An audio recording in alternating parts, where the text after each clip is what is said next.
What's up mga kadade? Panibagong araw, panibagong day. Yan.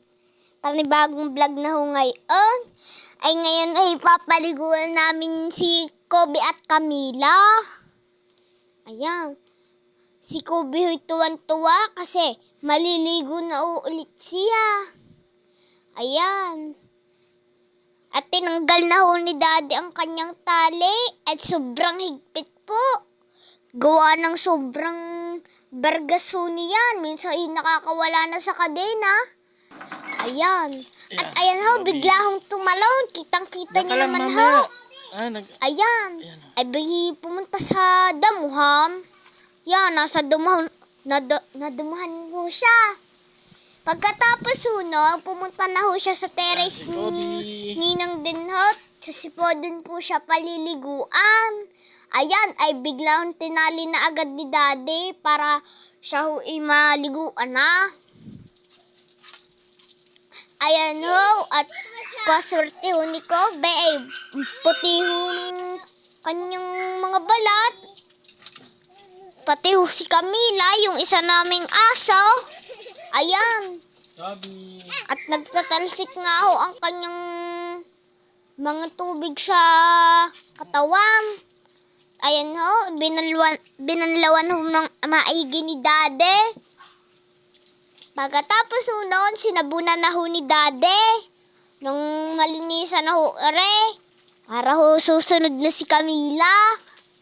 At ayan na nga ho, pagkatapos niya hong sabunan, ay lilinisan ho ulit yan, babanlawan na ho yan. Pagkatapos ho niyan, si Camila naman. Ayan, kinuskus ho ng maigi ni Daddy.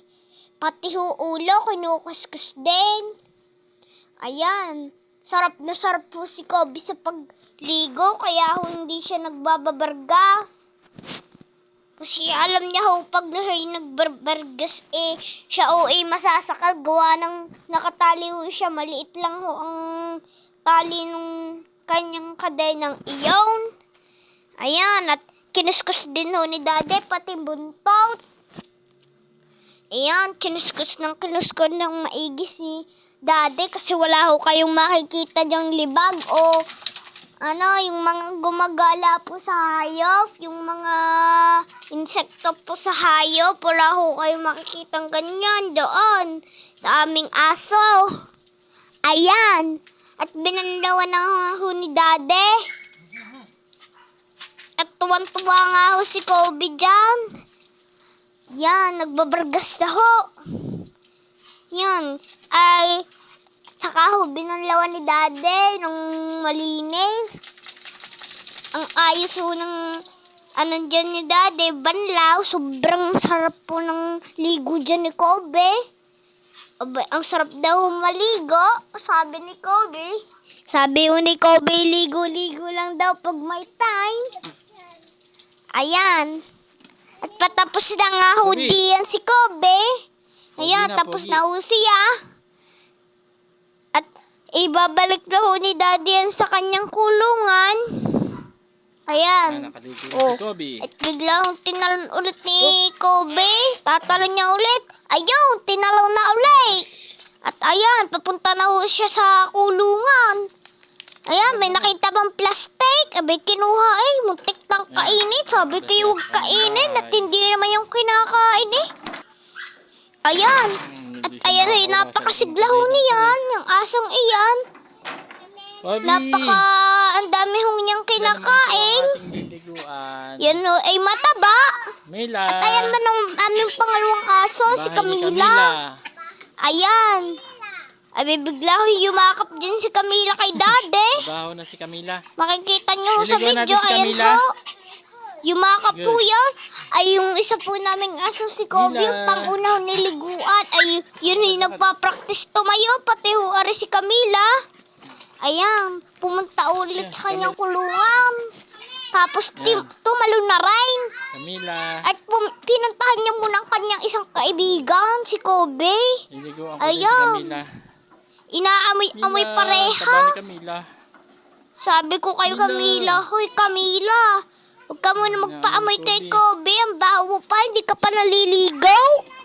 Yan, Kaya ayun na nga, nag-aaway, pinapunta na ni Daddy si Camila doon sa kanyang pagliliguan.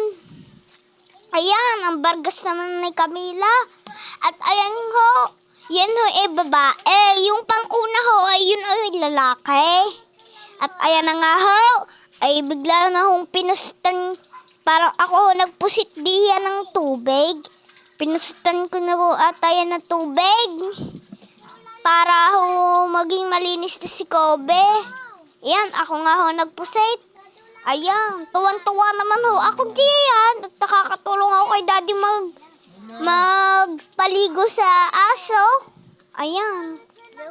At ayan na ho, si Daddy na ang nagpusit ng tubig kay Camila. At nag-hi pa ho ako doon. Ayan. Pagkatapos ho nun, ay sinabunan na ho ni Daddy. Sinabunan niya na ho. Ang katawan ho, isinabunan ho ni Daddy.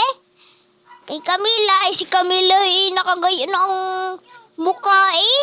Sarap na sarap din ho, katulad ni Kobe. Ang sarap daw maligo.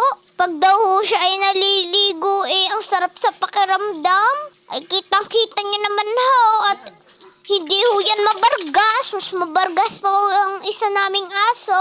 At ayan na nga ho, matatapos na rin si Camilang maligo at natapos na nga ho siya diyan. Pagkatapos ho nun, tinanggalan ni Daddy yung kanyang tali at pumunta na ho si Camila doon sa kanyang kulungan. Pagkatapos ho nun, malapit na ho sila sa kulungan niya at nakarating na nga ho sila. At ayan, tinali na ho ni Daddy sa kanyang kulungan.